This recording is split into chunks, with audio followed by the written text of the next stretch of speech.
Dengan siapapun nanti berpasangan gitu. Akang kalau lihat sejarah PKB, tidak pernah PKB itu berpihak di titik yang kalah. Iya. Clear kan? Iya. Di zaman Pak SBY, PKB 2 periode dengan SBY menang. Iya. Dengan Pak Jokowi Walaupun juga. Walaupun misal nanti berseberangan dengan NU misalnya. Pak Jokowi. Iya. Jadi 2 periode juga. Kira-kira mesti begini. Siapa yang dengan PKB itu pasti menang. Emang siapa kira-kira? Kita buktiin Kang. Oke. SBY tinggal di mana? Cikeas. Oke. Kenapa Prabowo tinggal di Hambalang? Kenapa Pak Jokowi harus tinggal di Istana Bogor? Oh gitu. Berarti bisa jadi Pak Prabowo nanti yang next berikutnya ya, karena di Bogor. Ya di antara capres itu siapa yang tinggal di Bogor saja. Catat Kang gitu kan. Nanti yang tinggal di Bogor yang jadikan.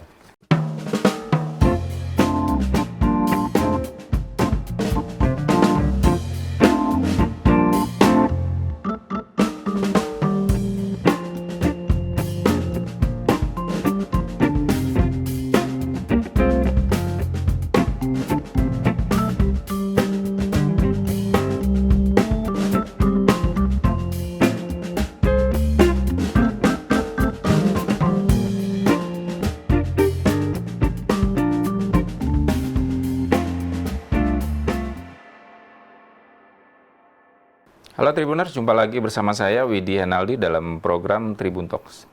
Tribuners sudah hadir di studio Tribun Bogor, Ketua DPC Partai Kebangkitan Bangsa Kabupaten Bogor, Bapak Edwin Sumarga. Apa kabar Kang? Terima kasih. Alhamdulillah Kang, terima kasih juga. Panggil Akang aja ya? Siap. Biar lebih akrab. Memang asli Sunda. Asli Sunda, betul. Kang, makasih ya sudah hadir di sini ya. Sama-sama.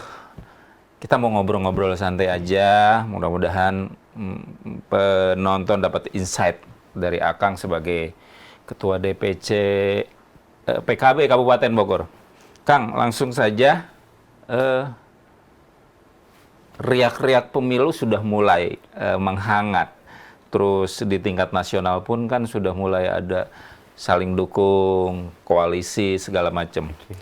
Nah, apa persiapan yang sudah dilakukan oleh PKB Kabupaten Bogor untuk menyongsong 2024 ini? Iya.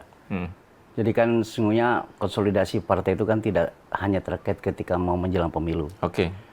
Jadi 3-4 tahun yang lalu kita sudah memulai konsolidasi kira-kira. 3-4 yang lalu ya? Iya, sudah konsolidasi, pembenahan infrastruktur segala macam. Iya.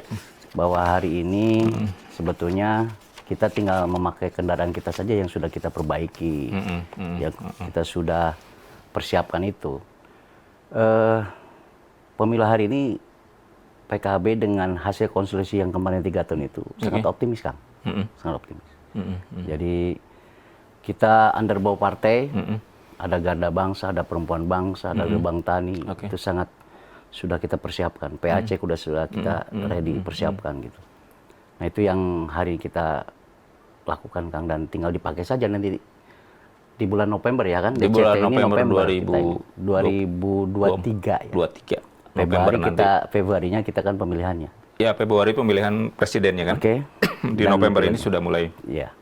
Kang, kemarin kan waktu pendaftaran ada yang unik ya. Jadi rombongan bawa punten odong-odong, ada Vespa. Iya.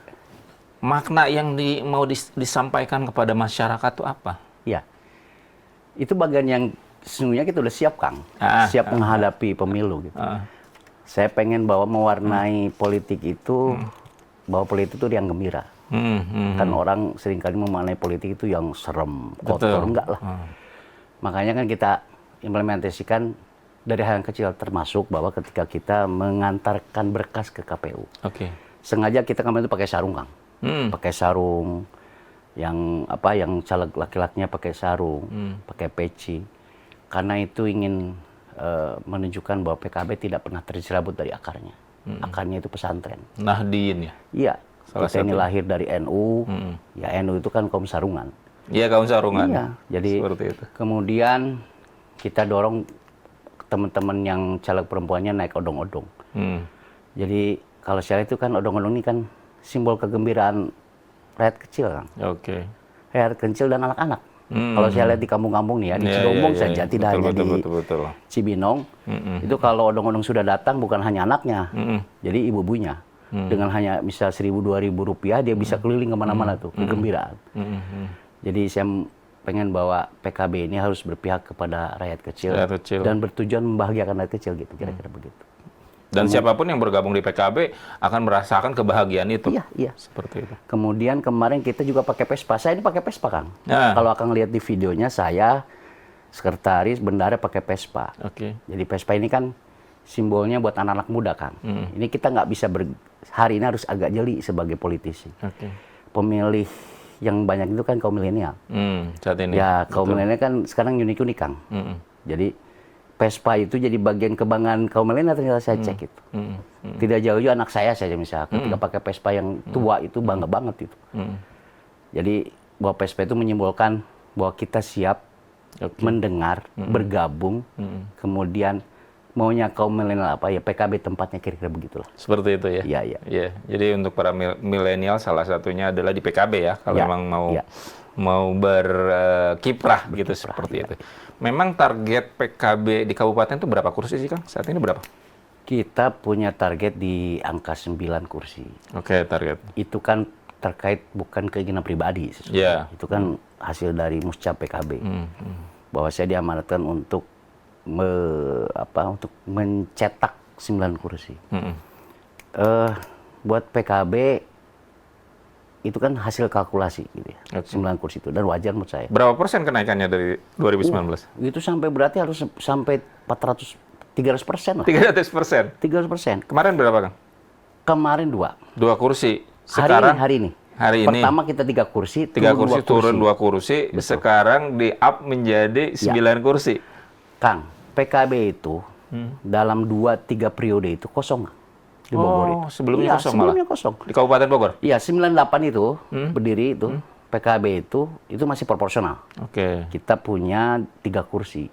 Itu masih jatuh Depok dan Kabupaten Bogor, Kang. 98 kan? Iya, masih gabungan kan? Masih gabungan. Kita punya 3 kursi. Tapi kemudian kita mengalami kekosongan. Ada Zeda kekosongan 2 periode lah. 2 periode. Kita tidak penambatan 10 tahun berarti ya? 10 tahun. Dan saya ditugasi DPP, oleh Caimin ditugasi memenangin Kabupaten Bogor. Dahsyat, Kang. Kita 3 kursi kabupaten, provinsi 1. Dari nol.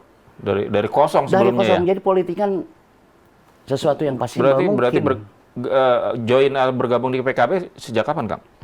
Saya dari 98, Kang. 98 sih sudah. Sejak PKB berdiri. Iya, saya sejak PKB berdiri ketika mahasiswa di Sukabumi. Oke. Saya sudah PKB, Kang. Jadi sudah. Cuman mulai jadi pengurus. Pengurus itu di tahun 2009 ya. 2009. Mulai jadi pengurus. Ya. Dan ditugasi jadi sekretaris DPC 2014. 2014. Ya. Oke. Dan jadi dipercaya jadi ketua DPC? Dan ketua DPC. Ya Muscap itu 2017 ya. 2017 ya. Sampai saat ini. Sampai saat ini. Saya sudah mengalami 2 kali. Oh, berarti sudah 2 kali. 2 periode saya jadi 2 periode ya? Ya. 1 periode berapa tahun? 5 tahun. Oh, 5 tahun. Berarti Akang sudah 10 tahun ya? Berarti 2013 kemarin kan? 10 tahun mau ya. Iya. Ya. Iya kan? Berarti kan 2013 sekretaris. Ya. Terus naik jadi ketua DPC, periode lagi. Betul. Oke, luar biasa ya. Jadi ketika Akang jadi sekretaris DPC atau jadi ketua DPC ketika 3 suara akhir? Sekretaris. Dari mulai situ? Ya, dari situ. Luar biasa ya. Bayangin 10 tahun itu. Kosong kan? Kosong. Tiba-tiba langsung dapat 3 kursi. 3 kursi kabupaten. 1 kursi provinsi. Resepnya apa? Gini, PKB itu kan sebenarnya punya basis militan. Oke. Ya. Tadi itu akarnya NU. Makanya. Dan Bogor termasuk basis militan di PKB juga nggak?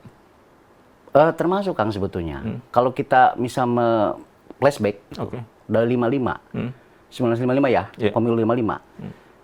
Partai NU, dulu kan NU itu partai ya, Partai NU itu 7 kursi, Kang. Di Senayan? Di sini kabupaten. Oh, kabupaten. Di kabupaten itu 1955 itu Partai NU itu 7 kursi. Besar ya? Besar, Kang. Jadi akarnya sudah ada sebetulnya. Kemudian waktu 2014, ini kan nggak lepas dari kerja-kerja Caimin. Akang tahulah. Caimin kan tidak pernah berhenti, bekerja keras, ya kan? Day to day kelihatan sampai hari ini. Dan itu pasti punya efek terhadap partai, membesarnya partai. Bahwa kita sebagai, kalau disebut petugas partai gitu ya, Kita kan hanya mengeksekusi saja di bawah. Iya.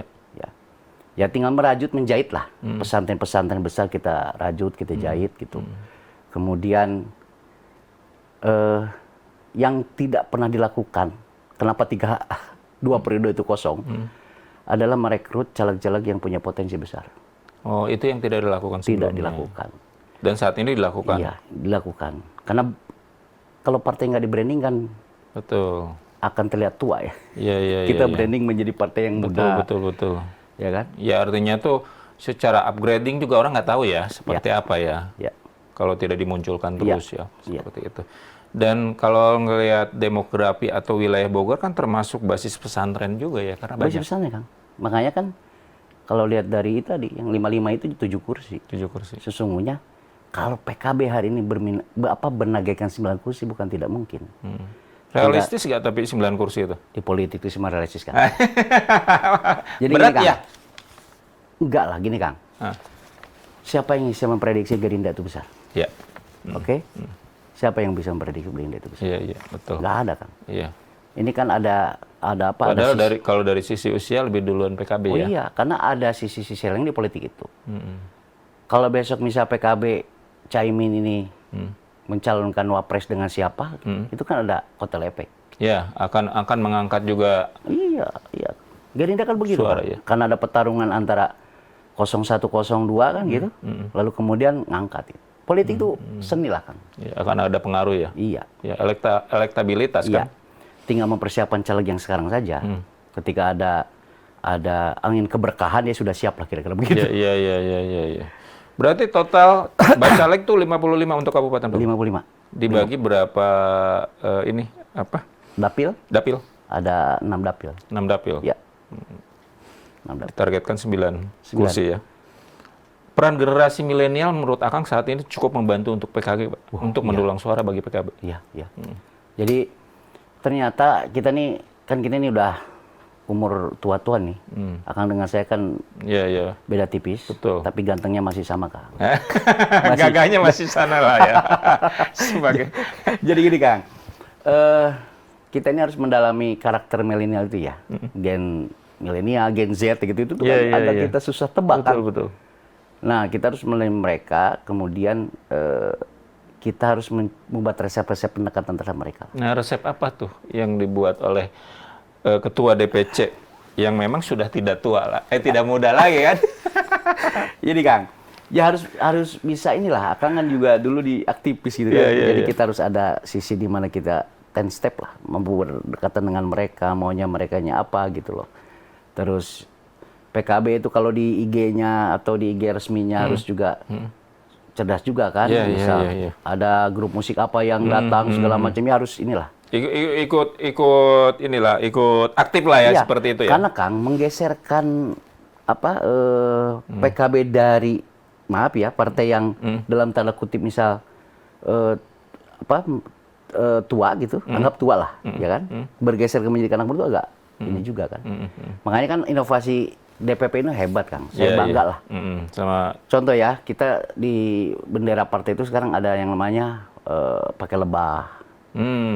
Terus baju itu gak monoton, harus betul harus hijau gitu. Hijau ya. Iya. Sekarang kan banyak variasi. Saya kan pakaian gini nggak takut ditegur sama DPP kira-kira. Santai aja gini. Meskipun ada gambarnya Caimin ya. Yang kalau ini wajib Om. Wajib ya? Wajib Om. Oh gitu ya? Dan wajib jadi Om. Tapi arah koalisi sudah ada bisik-bisik belum sih Kang? Muncul sampai ke telinga DPC? Sudah Kang. Sudah? Iya. Pokoknya PKB di sisi yang menang.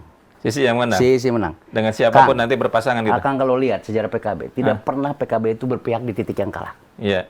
Clear Kang? Iya.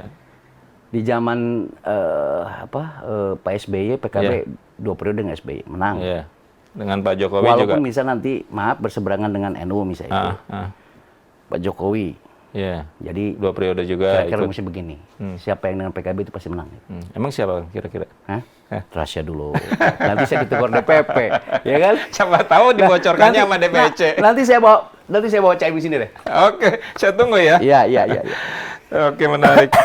Ada misi khusus nggak sih dari Caimin untuk pokoknya Bogor kabupaten harus 9 kursi, Kang Edwin misalnya? Oh iya, gini, Kang. Caimin itu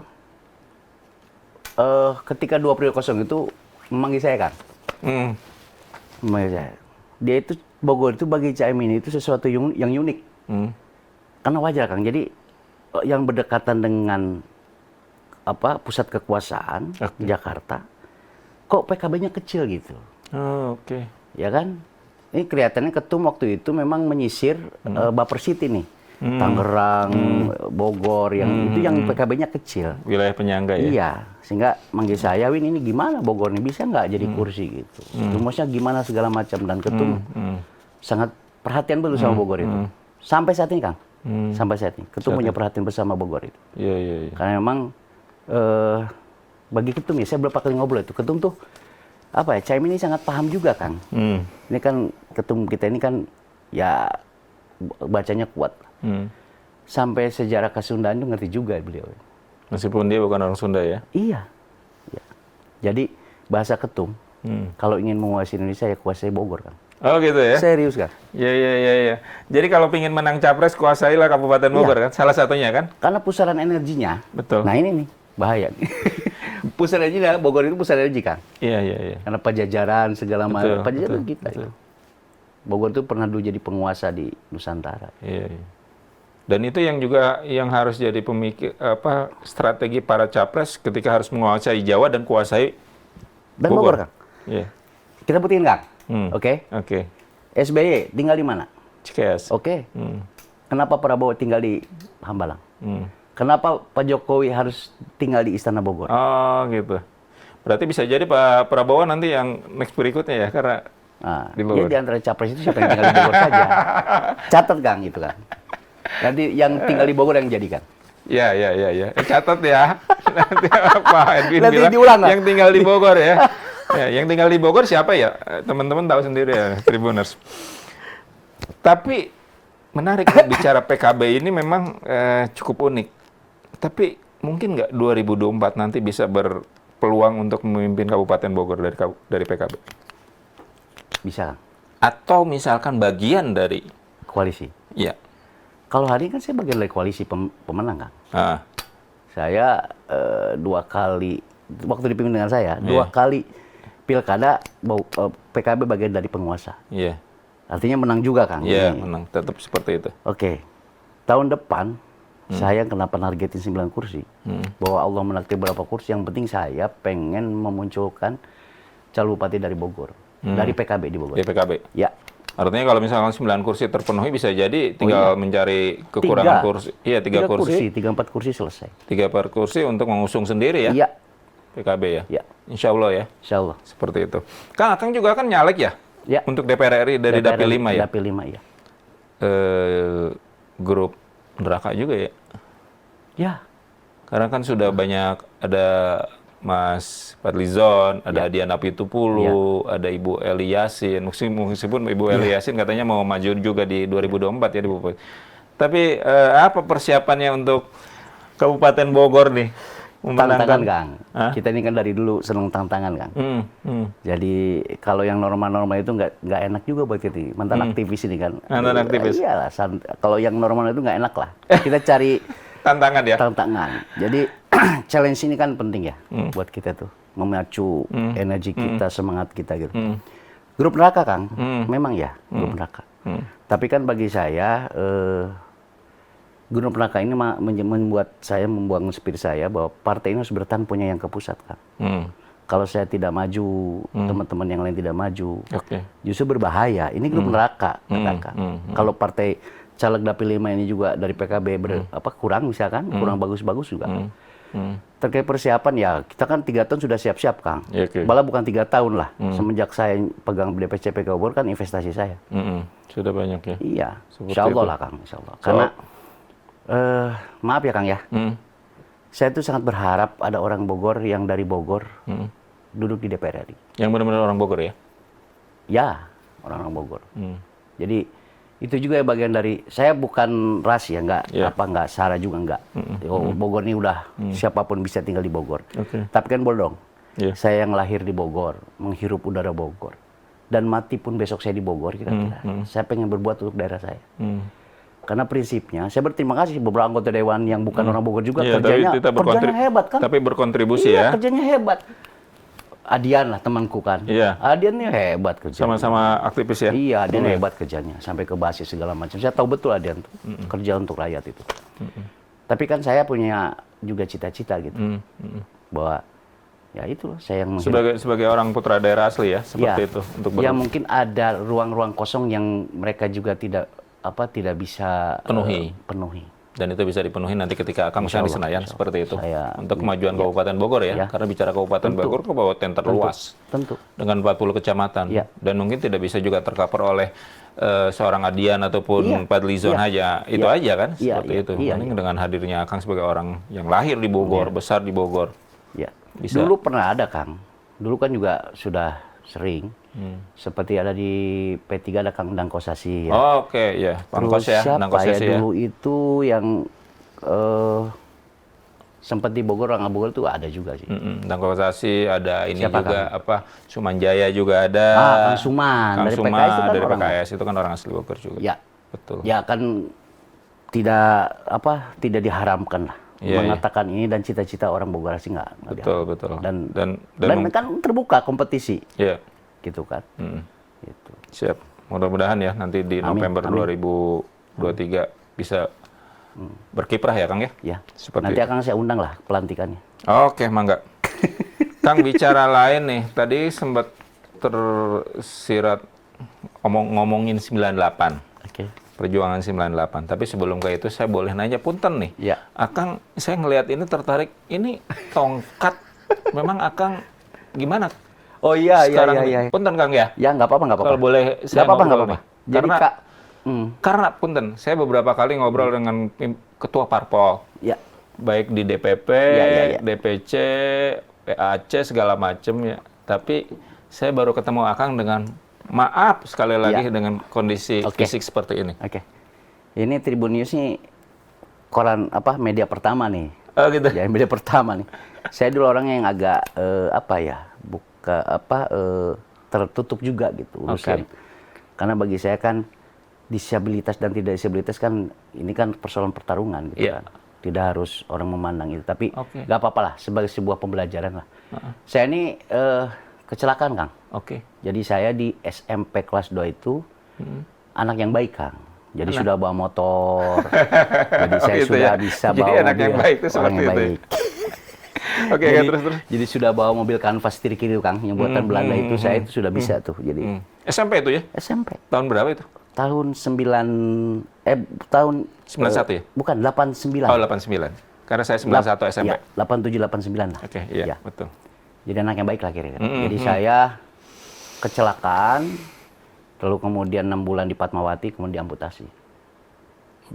Kecelakaannya di mana, Kang? Saya kecelakaan di Lido. Di Lido. Karena Akang rumah kan di sana ya? Di Cigombong. Ya, di Cigombong. pasar Cigombong, sekarang pasar itu, saya di situ. Itu kejadian tuh 89. Oke. Ketika mau sekolah atau apa? Enggak, jadi sore-sore hari lah. Sore hari lah ya. Anak muda ya. Anak muda. Anak kecil yang sok muda lah. Sok muda ya. Dan sudah difasilitasi punya motor gitu pada masalahnya. Enggak juga, orang tua saya baik itu enggak. Jadi biasalah, Pak. Orang baik kan gitu tuh. Jadi kunci motor simpen di mana kita pakai gitu kan, gitu biasalah. Nyolong-nyolong lah ya gitunya. Pakai kejadian diamputasi. Jadi semenjak itu ya saya berarti masih SMP itu? SMP. Jadi saya habis itu kemudian saya diamputasi pakai kaki palsu, Kang. Kaki palsu sampai sekolah di Man 2 Bogor yang di Pajajaran itu, Kang. Saya masih pakai kaki palsu itu. Sampai Man 2 Bogor itu sekelas SMA ya? Iya. Ya. Jadi dulu PGA terakhir kita angkatan pertama nih, Kang.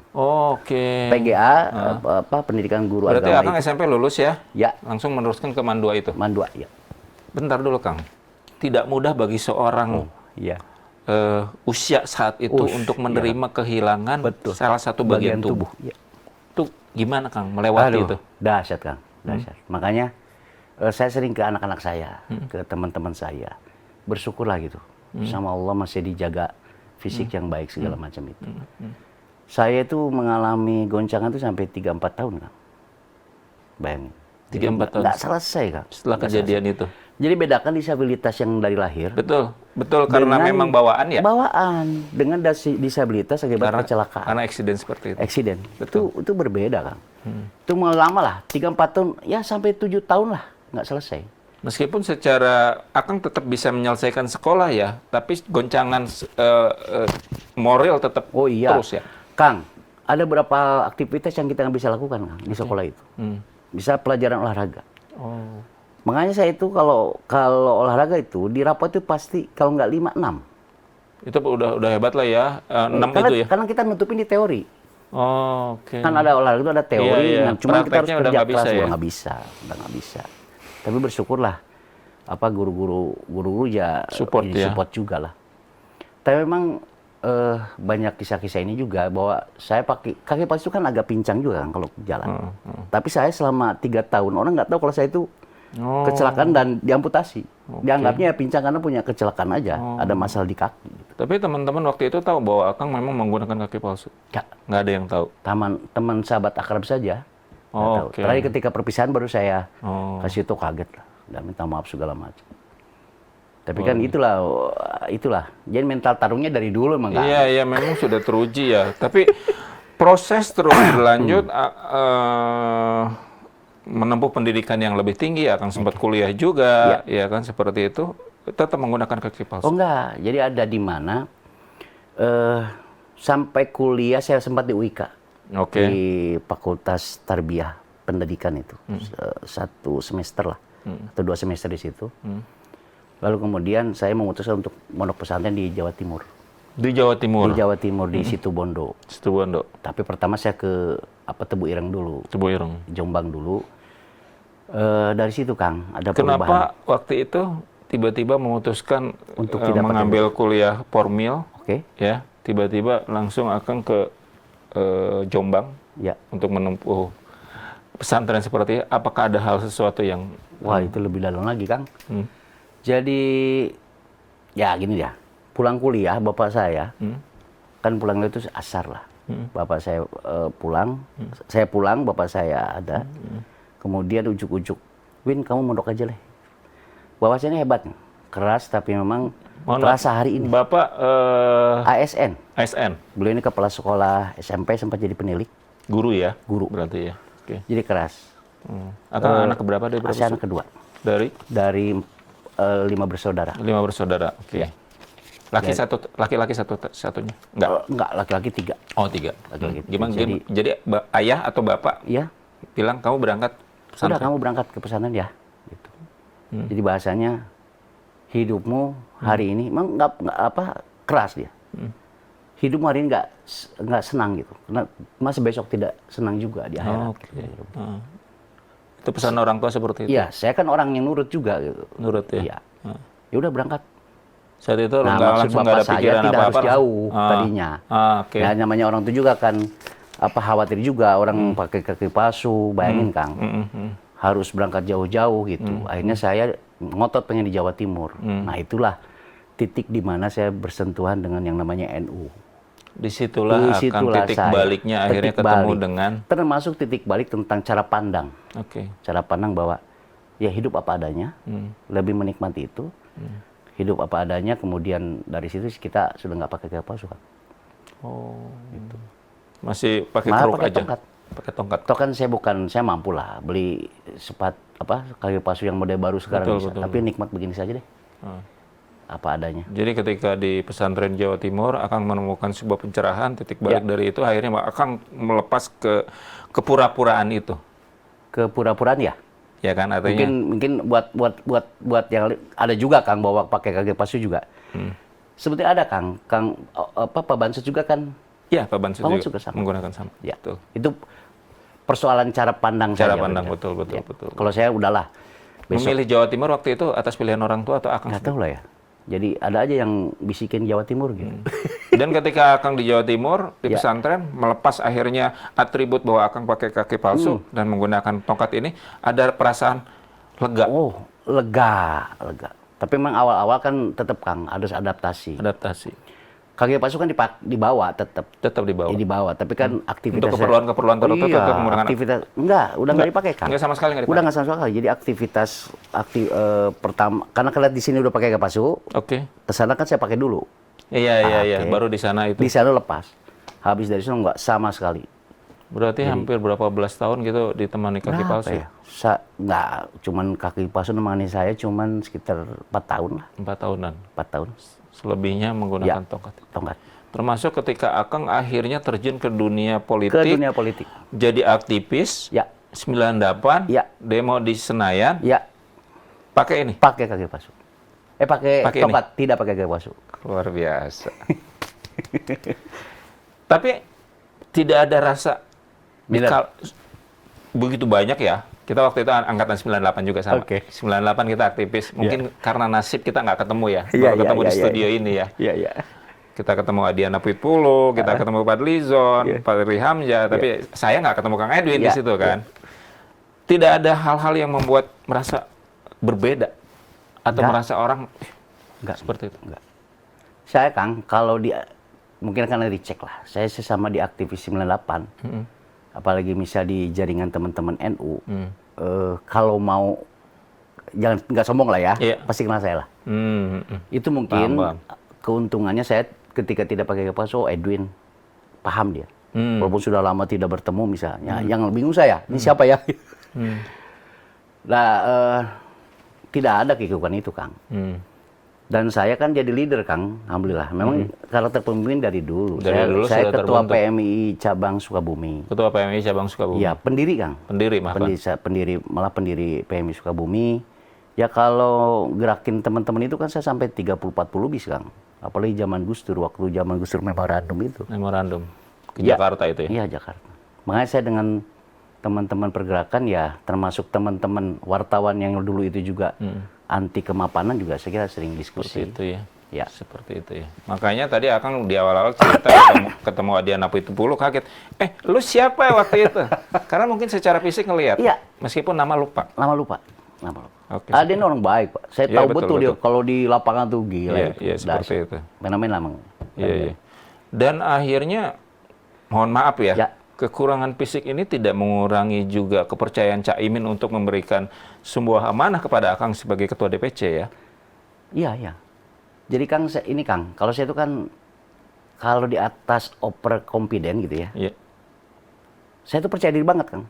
Kalau masih ada di atas kata-kata overconfident, ya itulah. Pede, lebih pede banget. Di atas pede lah ya. Di atas gitu. pede. Kadang-kadang suka, gitu kan, koreksi diri juga kan, jangan terlalu percaya diri deh gitu. Nah, Cak Imin, saya di PKB ini kan gini, maaf ya, PKB ini sudah teruji dalam konteks dari semua strata masyarakat, terus jenis masyarakat kira begitu. Iya. Apalagi dengan kaum disabilitas, itu kan PKB paling depan kan. Bayangin Gus Dur yang dirinya maaf, beliau dengan keadaannya, tapi jadi presiden udah simbol Kang. Iya. Jadi gak aneh kalau saya hari ini misal orang yang diamputasi kakinya dalam keadaan begini, lalu kemudian diistimewakan kira-kira ya, atau tidak diistimewakan, misal dibikin karpet merah di PKB ya sudah biasa. Gitu. Nah, dan saya lihat kan ya partai yang sangat ke kaum disabilitas itu terbuka, terus welcome itu ya PKB itu kan. Luar biasa memang. Artinya bahwa pencapaian yang Akang rasakan ya, pencapaian yang Akang terima saat ini memang perjuangan yang cukup panjang ya. Ya karena Allah lah. Saya kan bukan siapa-siapa kan. Betul. Kalau bukan kan Allah menguatkan saya ini siapa sih itu. Dan memang ini bukan menjadi pencapaian akhir ya Kang ya, ketika Akang bergabung di PKB, jadi ketua DPC, dan mungkin ya insya Allah kalau misalkan Akang nanti berkantor di Senayan, Akang mungkin orang pertama ya yang memang selain Bamsud. Iya. Selain Bamsud mungkin. Seperti itu. Ya. Luar biasa. Tapi insya Allah Kang, yang ngerubah style saya. Saya tolak siapapun yang suruh saya bikin super kaki palsu, enggak lah. Tetap dengan seperti ini ya. Ya mudah-mudahan ya menjadi inspirasi juga ya. Mudah-mudahan ini bagian dari ibadah juga ya. Iya. Jangan sambil sangat sombong ini mau jadi inspirator ya enggak lah. Iya. Tapi maksudnya biar menjadi inspirasi juga lah. Bahwa kaum-kaum yang disabilitas itu juga bisa menjadi sesuatu lah. Dan Betul, memang betul. banyak Kang sebetulnya, bukan. Saya ini kan bagian yang kecil lah. Iya, Gus Dur iya. itu kan, gitu. Beliau Iya. jadi presiden itu kan Betul. hebat itu. Iya. Ya, mudah-mudahan apapun yang akan lakukan saat ini perjuangan bisa menginspirasi ya. Bisa menginspirasi teman-teman kita ya atau saudara-saudara kita yang memang disabilitas dari mulai lahir gitu. Kalau Akang kan sebenarnya kalau dibilang disabilitas karena sebuah kejadian kan. Itu Kang yang memang harus dilihat itu teman-teman yang disabilitas ketika ada kecelakaan itu yang saya alami. Iya, karena dia akan memasuki sebuah fase yang sebelumnya dia tidak pernah seperti itu. Dia bisa bermain bola.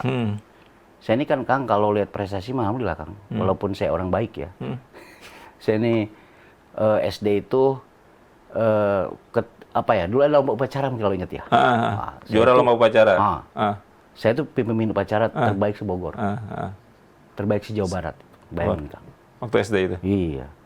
Jadi memang cita-cita Kang, yang bahaya itu terkait cita-cita Kang sebetulnya. Saya cita-cita kan jadi tentara Kang. Bayangin, sebenarnya tidak pernah berpikir untuk terjun ke dunia politik ya saat ini ya? Tidak, dan tidak ada bayangan. Saya maju ke dunia politik ketika sudah digerakkan saja Kang. Iya. Di mahasiswa. Di mahasiswa. Ketika mahasiswa baru, kita harus masuk ke ruang politik untuk melakukan perubahan kan gitu.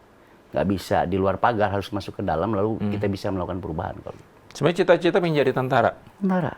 Bayangin, ketika diamputasi kan habis tuh. Betul. Betul. Padahal itu cita-cita yang sudah dirintis ya. Sudah ada di kepala kita, wah seperti ini. Berarti Kang Edwin kecil, ketika SMP. Dan saya yakin semua teman-teman yang mengalami model saya akan mengalami goncangan yang kalau nggak tahan-tahan ya. Akan mengalami itu. Makanya ya itu bergantung ke Allah saja. Tapi ada fase ketika Akang sama sekali harus berdiam diri, tidak mau ngomong, menangis. Ya. Ada. Ya. Ketika diamputasi itu. Ya. Aduh, saya tidak membayangkan. Dan tidak mau membayangkan. Jangan.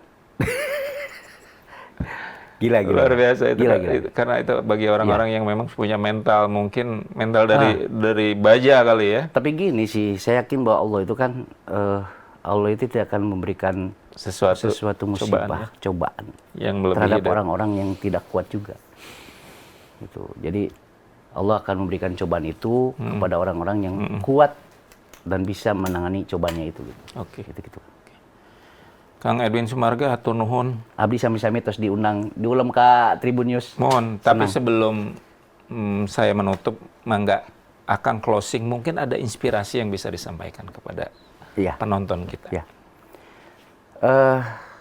Sahabat-sahabat Tribun News, kira-kira gini. Tribuners, sahabat-sahabat Tribuners. Politik ini bukan sesuatu yang menjijikan. Bahwa politik itu menjijikan karena memang perbuatan orang-orang yang di dalamnya saja. Dan politik ini profesi yang mulia.